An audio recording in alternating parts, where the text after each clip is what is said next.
जब एक छोटा बच्चा अपने पड़ोसियों के साथ, बाहर वालों के साथ गाली गलौज करता है, मारपीट करता है और पलटकर अगर उसके घर वाले उसे समझाने के बजाय, डांटने के बजाय अगर उसे उकसावा देते हैं, बढ़ावा देते हैं कि अरे हमारा बच्चा बड़ा होकर बड़ा दबंग बनेगा, लोग उससे डरेंगे, तो बड़ा होने के बाद यही हरकत बच्चा अपने घर वालों के साथ करता है। आज हमारे देश और समाज की कुछ ऐसी ही हालत हो गई है। हम हर दिन लिंचिंग की खबरें सुनते हैं और अब बात यहाँ तक पहुँच गई है कि हमें शायद इससे कोई फर्क भी नहीं पड़ता।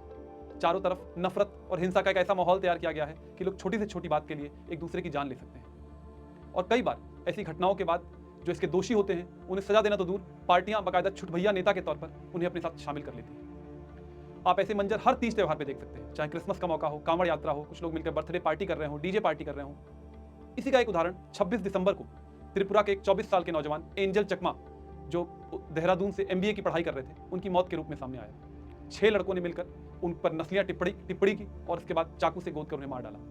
दरअसल 9 दिसंबर को एंजल चकमा और उनके छोटे भाई माइकल, जो देहरादून में ही उनके साथ पढ़ाई करते हैं, अपने 2 दोस्तों के साथ बाजार गए हुए थे कुछ सामान लेने के लिए।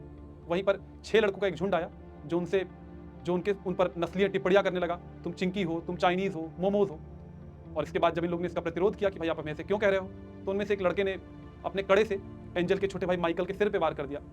और जब बीच बचाव करने के लिए एंजल आगे बढ़े तो बगल में एक फल की दुकान थी, जिसमें से उन 6 लड़कों में से एक ने एक चाकू निकाल लिया और एंजल को चाकू से गोदने लग गया। एंजल के गर्दन में काफ़ी चोट लगी, बाद में उनको गर्दन के पास स्पाइन में काफ़ी चोट लगी। उनको अस्पताल ले जाया गया, वो ICU में भर्ती हुए, कोमा में चले गए। फिर कुछ दिन बाद उनकी तबीयत थोड़ी ठीक होने लगी, बात भी करने लगे, लग रहा था ठीक हो जाएंगे, शायद दोबारा उठ पाएंगे।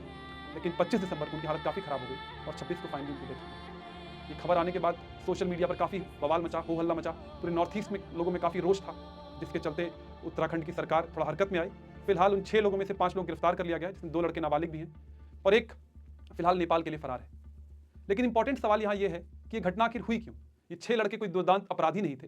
दरअसल अगर आप उनके प्रोफाइल्स देखेंगे तो उनमें से एक लड़का वहीं पर छोटी सी चाय की दुकान लगाता था, जिसका बड़ा भाई आर्मी में है। ये लड़का खुद आर्मी की तैयारी कर रहा था। तो आखिर ऐसा है, इस तरह की हरकत इन लड़कों ने की क्यों?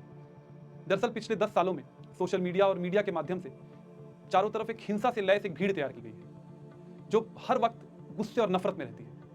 आप टीवी डिबेट से लेकर सोशल मीडिया पर जब 4 लोगों को आपस में लड़ते हुए देखते हो, पैनलिस्ट्स को एक दूसरे से गाली गलौज करते हुए देखते हो, इनफैक्ट मारपीट तक करते हुए देखते हो, या कुछ लोग को हथियार लहराते हुए देखते हो सोशल मीडिया पर, तो आप सिर्फ पैसिवली उनको देख नहीं रहे हो, आपकी बीइंग का हिस्सा, आपके व्यक्तित्व का हिस्सा बन जाता है वो एक्ट। और दूसरी तरफ एक और चीज जिसको काफी बढ़ावा दिया गया, वो अदरिंग की भावना है। जो भी कोई आप जैसा देखने में नहीं है, जो भी कोई आप जैसा बातचीत नहीं करता है, उसको आप अर्बन नक्सल कह सकते हो, उसको आप मुल्ला कह सकते हो, उसको आप देशद्रोही कह सकते हो, विधर्मी कह सकते हो, और सिर्फ कोई भी हरकत कर सकते हो, जान भी ले सकते हो उसकी।